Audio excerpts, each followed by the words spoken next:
ISD reporting services here in Lima, Peru for the UN climate change talks. On December 9th, we attended the MAPS side event. MAPS means Mitigation Action Plans and Scenarios, and it is a platform to engage developing countries in climate mitigation.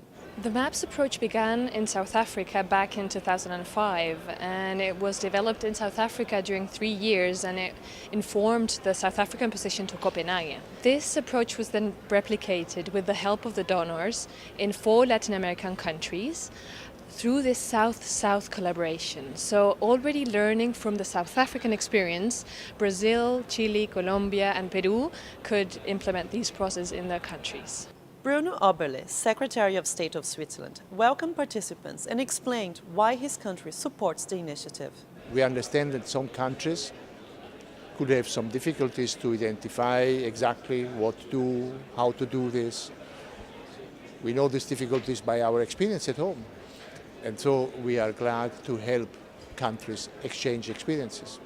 Because ultimately what policymakers need to know is not only what to do, but what would be the macroeconomic and social implications. What are the effects of mitigation scenarios of a transition towards a low-carbon economy in GDP growth, in employment level, on the inflation, on the public deficit, and on income distribution. During this dynamic event, 4 countries from South America were able to share their experiences using MAPS. The interesting thing about MAPS is that it's really capacity building, which comes from peers that really is promoting South-South cooperation. And what was interesting is that they supported us how to make an approach on the research, on the numbers, the figures, the scenarios that we needed to build. But also they supported us in constructing the process in a very participatory manner with a very innovative approach. Brazil has a long tradition of having consultative processes, but this is the first time that we are doing a bottom-up process. So this is not consultation, these are scenarios that are developed with the stakeholders, by the stakeholders, through an institution such as the Forum that really promotes the participation and this joint development, but also has the presidency of the President of the Republic as its chief.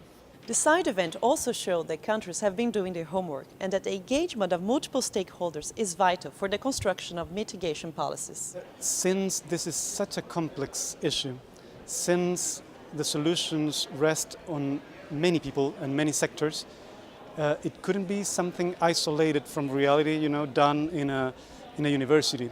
It had to be something where a number of people could be part of. The challenge is how to put together all these inputs, Well, the stakeholders for Plan CC Peru were selected among a group of relevant people in the country. The criteria was first to represent the 6 sectors that we were studying, which is energy, forestry, agriculture, industrial processes, waste, and transport. These sectors, so we needed expertise and people that knew about the sectors.